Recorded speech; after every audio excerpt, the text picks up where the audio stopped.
Hi, I'm Vida Hill, and this is the D-Word podcast, where we talk dementia.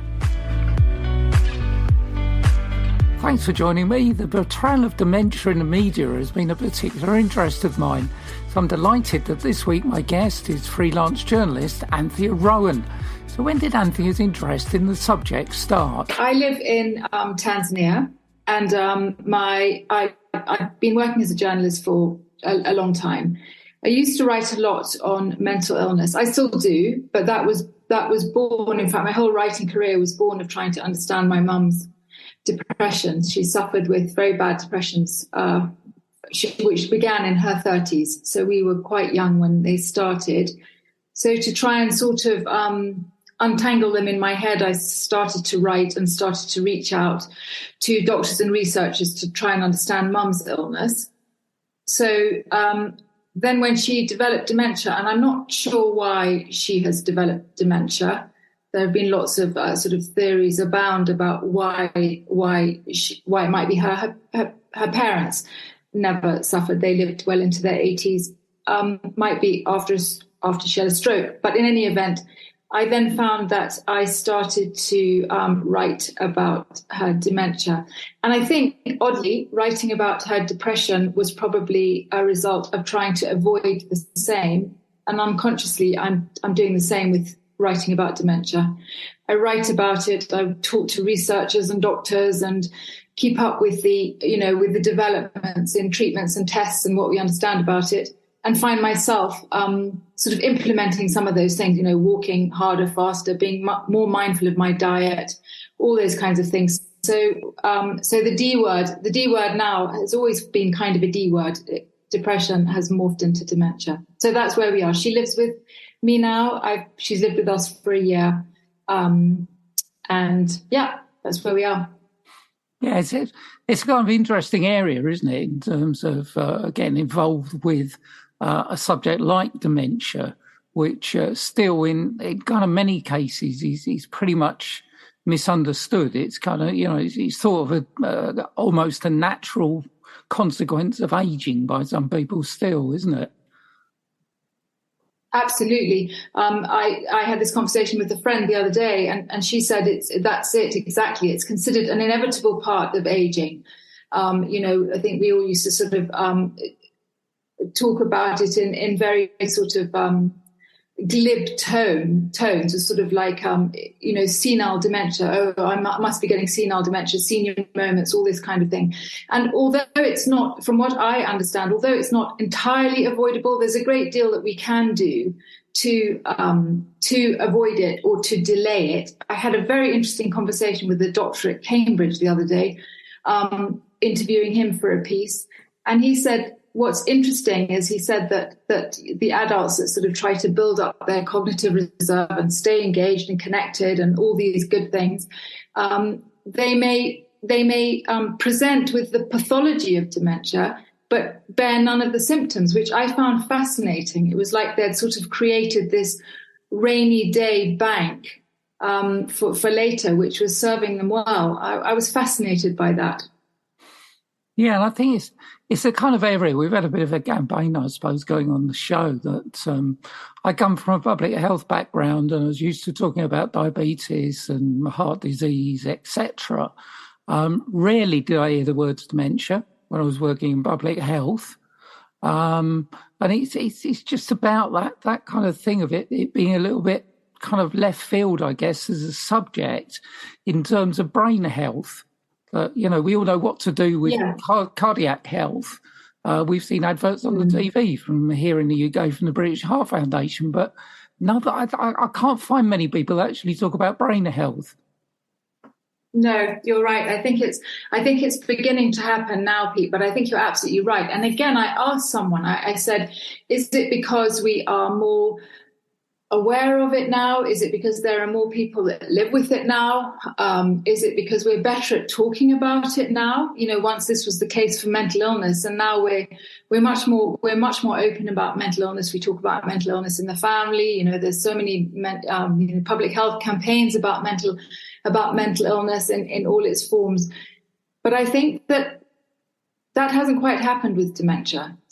although there are many people that live with dementia, millions of people that live with dementia, I think it's one of those things that people don't talk about yet. I'm not sure why. My default is always, if you talk about it, it's less frightening.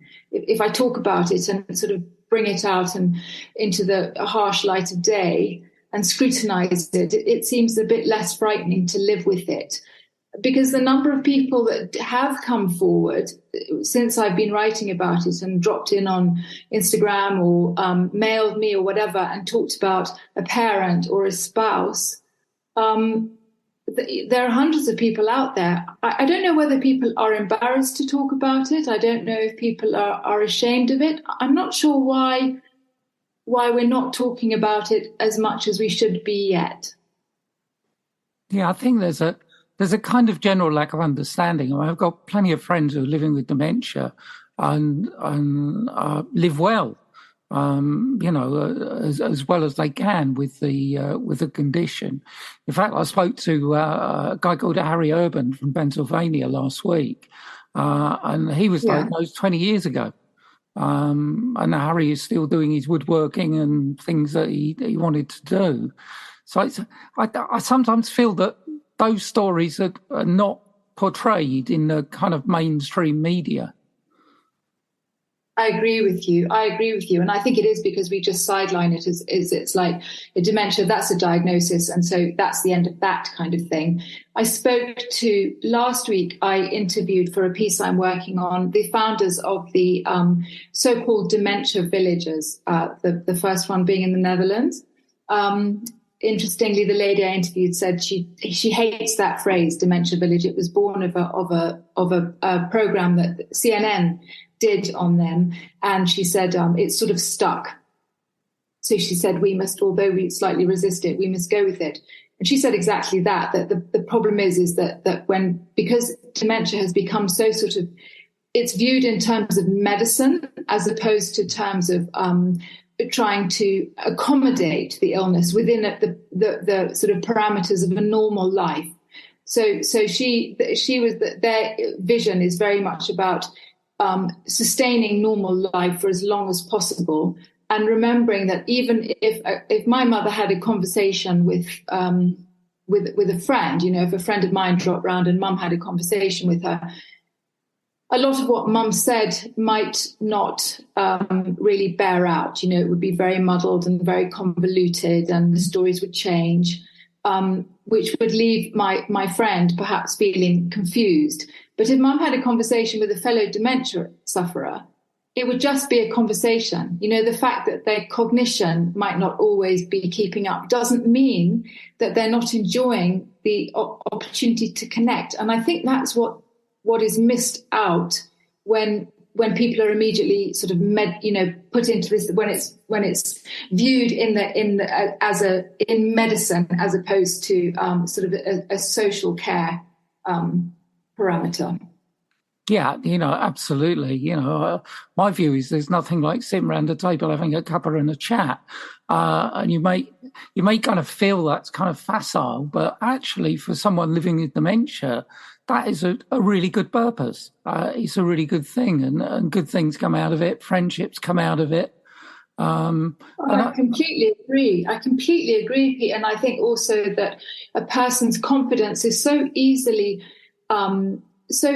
damaged if you place limitations upon them. I was worried about my mum taking walks in the garden on her own. And so I encouraged her not to wait for me if she wanted to have a walk. And after I'd spoken to this woman who in the Netherlands, who said that in the conventional nursing homes and frail care facilities and old age homes and that, the residents are not encouraged to go for walks on their own. She said that she believed that it was a consequence of our sort of litigious society where everybody wants to sue everybody else if somebody has a fall. And she said, for an elderly person to have a fall maybe that's part of life. Maybe that's just going to happen. So long as they're in a safe space, they're not going to get hit by a car, or you manage stairs and they have a stick or a walking aid, and then they can walk at their own pace and not feel like they're being taken for a walk. So I started to do that with Mum. I sort of, make sure that she gets into the garden safely. She has her stick. If she falls, she'll fall on the lawn, probably quite gently. And I've noticed it's a real lift in her mood and a real sort of confidence. I'm going for my walk now. She doesn't need to be, wait for somebody to fit her into their busy day. So, yeah, I'm with you. And I don't think it's facile at all. I think that it's very important to have conversations with people who are suffering with dementia, because even if they don't follow, and even if we don't follow them, they're still engaging, and that's really important. And I'm sure that all of that helps just to keep things going. Otherwise, they're just disconnected, aren't they? They're more and more disconnected. Yeah, I think people see the condition rather than the person. Completely.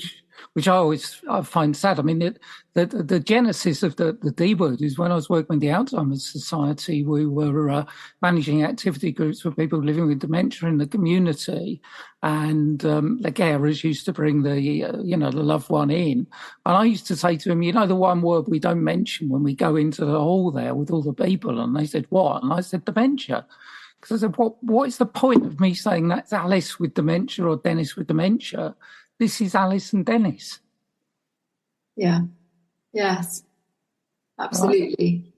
I think Absolutely. that it's my friends living with dementia, one of them always says to me, please ask me what I can do, not what I can't. Yes. Absolutely. Yes. And please let me do what I can do. The things that my mum can do are quite limited now, and she takes a long time to do them. But I do let her do them, whether it's getting dressed and trying not to leap in to help with a button or help with a lace, but to sort of bite my tongue and be patient and let her do it herself. Because I think that otherwise, I think that it's hugely disabling. You're enabling the dementia, and you're not enabling the person at all if you keep leaping in. So I have had to learn that. I've had to learn a lot by in living with her, and sort of sitting back at times, and also slowing down when I'm with her, not minding when the conversation goes round and round, or the same question is asked many, many times. Her illness is quite advanced. She doesn't know who I am. I don't know where she thinks her children are. She knows that she has children, but she doesn't understand that I'm one of them. UK Health Radio, the station that makes you feel good.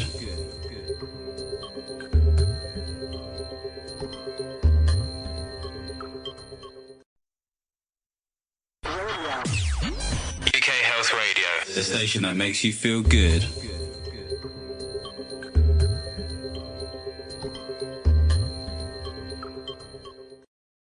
Yeah, I think, talking to people, one of the most important things is, in terms of a caregiver, is actually learning to communicate, because it's almost like starting from the beginning again. You've got to learn a kind of new language and a new way of speaking.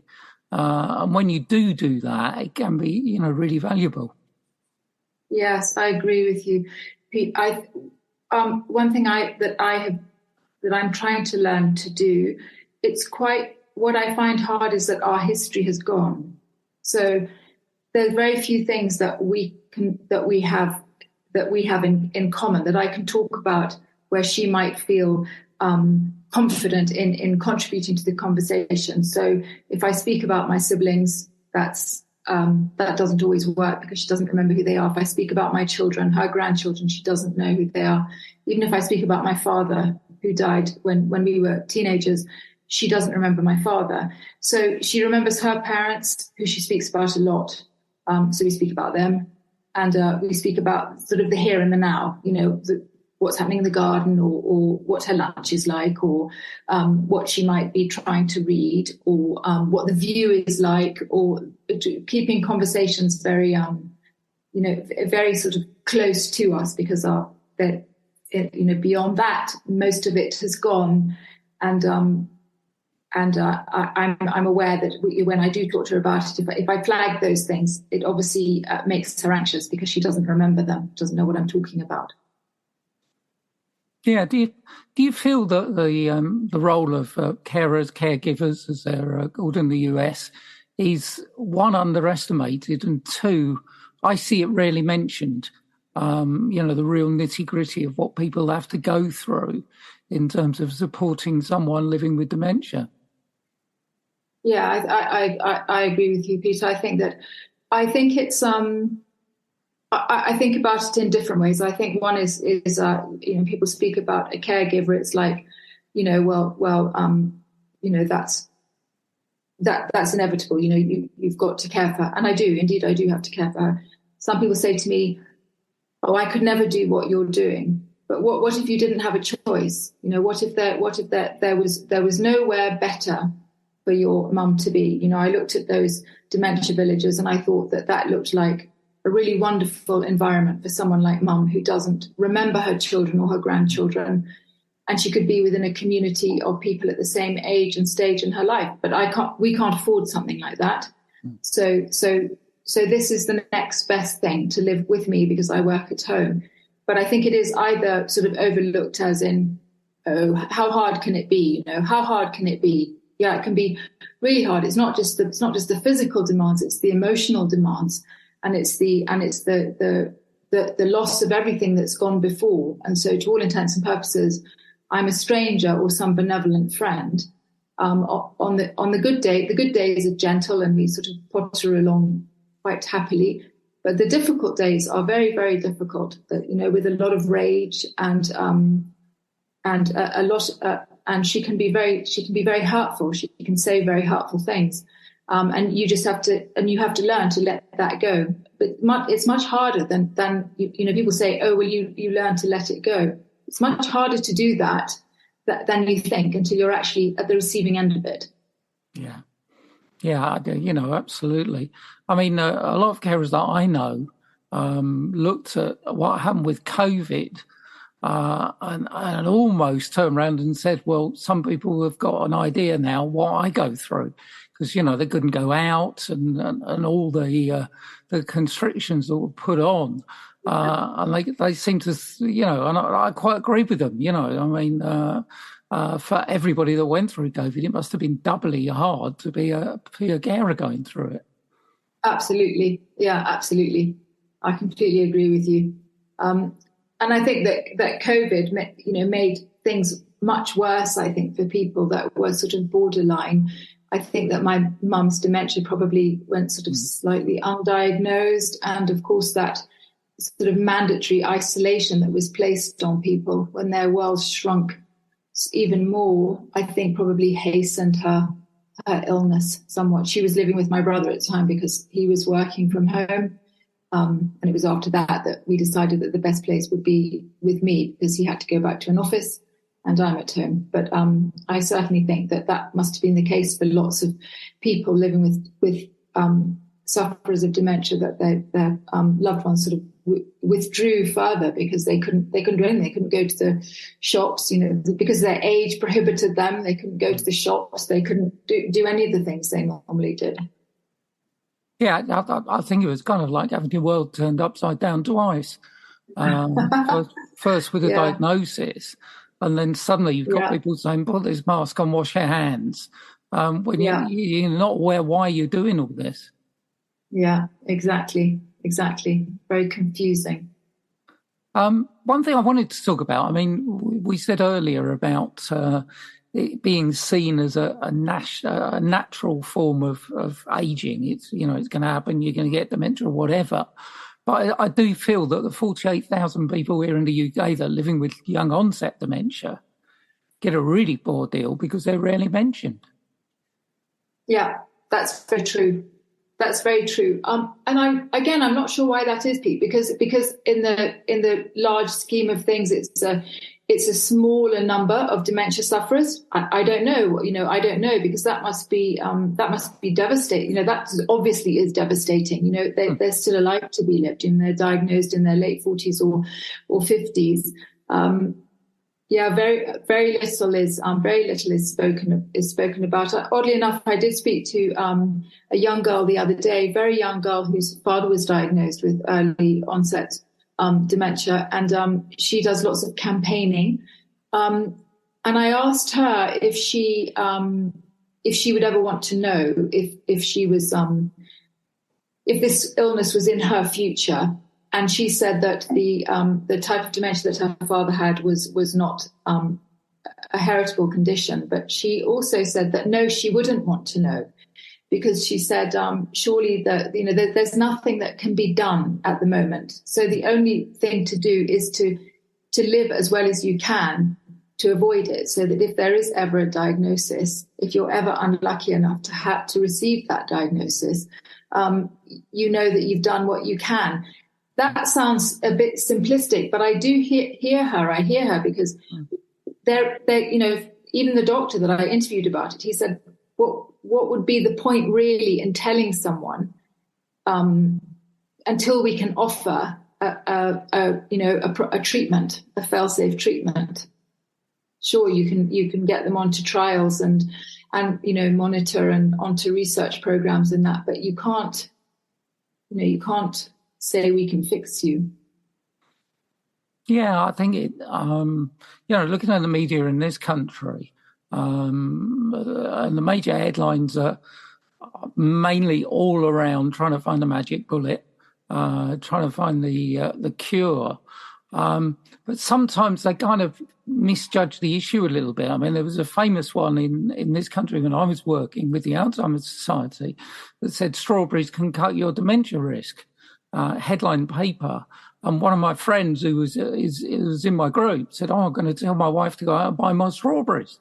And I said, "Well, actually, it's not quite like that. It doesn't work that way, And I think sometimes there's a misunderstanding over that kind of go for the sensational headline. Completely, and I think that does a lot of harm, because I think first of all that diminishes the enormity of a dementia diagnosis. I think it makes people think it's too easy to cut your risk. It's not easy to cut your risk. I think there are sort of 12 modifiable risk factors, aren't there? And so you would have to be looking at all of them to be doing your very best to avoid the illness, and you still may not avoid it. But I agree with you, that sort of clickbait headlines, which whether it's blueberries or walnuts or never eating a slice of bacon or whatever it might be, that's not helpful. This is a big serious illness, and it needs big serious headlines that are going to alert people to the ways to avoid it. But also, we could also do with some sort of helpful headlines about the number of trials that are ongoing, about the very positive research that's being done on people that are living with dementia and living quite well with dementia, because they're managing to maintain an independence and a life and a social life and connections with people. I think that's worthy of a story. I read a story this morning.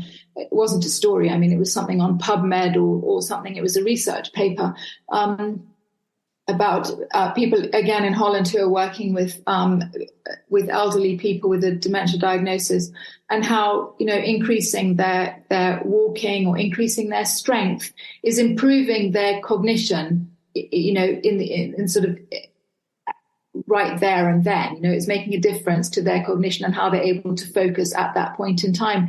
These are important things. These are good stories. And I think that then if people heard those stories more, if people heard stories like that more, they would understand that this is a community of people that mustn't just be sidelined, that they can't be, that their diagnosis mustn't shroud the personality. That's what happens. They're completely lost to the dementia is all people see. And like you say, if you've met one person with dementia, you've met one person with dementia, and that's completely true. They're all individuals. It's not, every person that suffers with any other illness they are still that person. They might have lost their stories, they might have lost their cognitions, they might have lost their connections, all sorts of things, but they still have a story, and it's up to us to remember that and to try to support them with that story. UK Health Radio, the station that makes you feel good.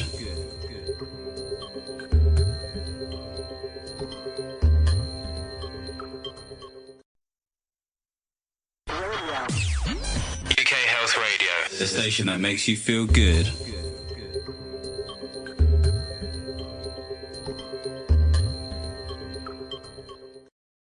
Yeah, and I think sometimes we lose the value of people's memories in terms of social history and things that we can learn. In working with people living with dementia, I've learned a heck of a lot.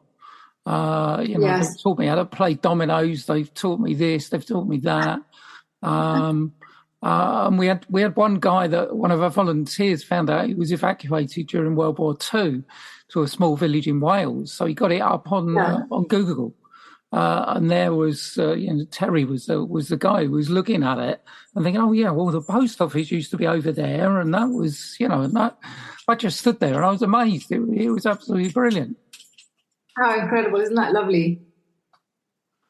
Yeah, it was. And the other thing I kind of want to talk to you about is in terms of social media. There's a big dementia community there, but I feel at the moment in social media terms it's in a bit of a bubble. Because I talk to people, as you know, all over the world, and it's amazing the connections. Because do you know so and so? Oh yeah, I know so and so. Oh, I've seen their Twitter feed or whatever. And I mean, I just agree with you. I think that there's a very big. I follow a lot of people in the that sort of dementia community on Instagram, and they're very active with hundreds, thousands, a million followers. And I'm really delighted to see them there. But I agree. I'm staggered that they haven't that is not a wider net, that we're not seeing more of that outside of social media. And I don't know why that is. I really don't know why that is.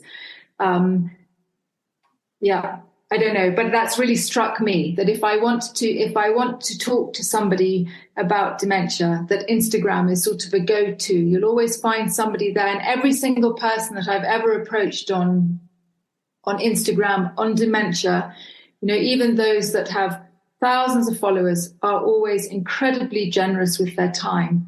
They're giving a lot to a community. Lots of people that, lots of sort of very famous health writers, whatever, that I approach, or authors that I approach, I quite often don't get a response for an interview. But I have yet to not hear back from somebody that I approached on dementia. So they're obviously all very energetic about this, getting the right messages out and sharing their knowledge, sharing their knowledge as carers, or sharing their knowledge on what they've read or what they've listened to or whatever it might be. It's fantastic. Yeah, and I think it's a message of hope as well, that a lot of the positive messages that you get out kind of reduce a little bit, as we were saying earlier, this stigma of, well, I've got, as Harry said to me last week, actually, I said to him, what was it like when you got your diagnosis? And he said, well, I thought I was going to die. And when you think, yes, it is an incurable disease. But as he went on, he thought, well, actually, I'm going to have to learn to live with this. And he did, and has successfully done so. Yes, exactly. And that's exactly it, isn't it? And the other thing that frustrates me is when I mention to people that my mum has dementia, the assumption is it's just about forgetting. Oh, yeah. How awful that she's lost her memories. And it's such a big disease that affects so many parts of her. It affects her. It affects her. All of her. It's not just her memories, but her connections are gone, and her the hallucinations that she lives with, and all the other things that can come along with as the disease advances. So my mum is incontinent, and she's developed that quite shuffling walk now. There are so many parts that come in, and they can come in at different times for a person or not at all. And that's it. It's just such a big and varied disease. Yeah, absolutely. I've got a friend in Ireland with Lewy body dementia whose short-term memory is very good. And, he does radio interviews and whatever. And first thing they say to him, what's it like you losing your memories? And he said, well, actually, I haven't. I got loads of other symptoms, night terrors and physical symptoms and whatever. The short-term memory actually is still intact. Yes, yeah, absolutely. So that's it. It just gets umbrellaed under that one dementia without people knowing that there are many types. And and that different prognoses for different types and different people. Well, I think that's very important when it comes to caring and certainly in residential care facilities, that people realise that. Because, a lot of people, I think they'll probably ask you the question, they say to me, what's the difference between Alzheimer's and dementia? I think I have to say to them that dementia is the umbrella term, and underneath umbrella and Alzheimer's comes under it. Yes, all sorts of conditions. But the general thought seems to be, well, dementia. Oh, the guy Alzheimer's, dementia. What's the difference between those two? So I think it's a long way to go, but I think we are generally in the kind of nearly 3 years now that I've been doing the show. We are getting there. It's a slow process. But there are so many amazing, inspirational people out there. I just hope they get the publicity and the focus that they deserve. Yes, I do too, because I think that it will be if people keep. Well, when I think about what I do, and I'll read a research paper, and that research paper, maybe there would have been a small number of people involved in the study, or maybe it would have been a very large and lengthy study.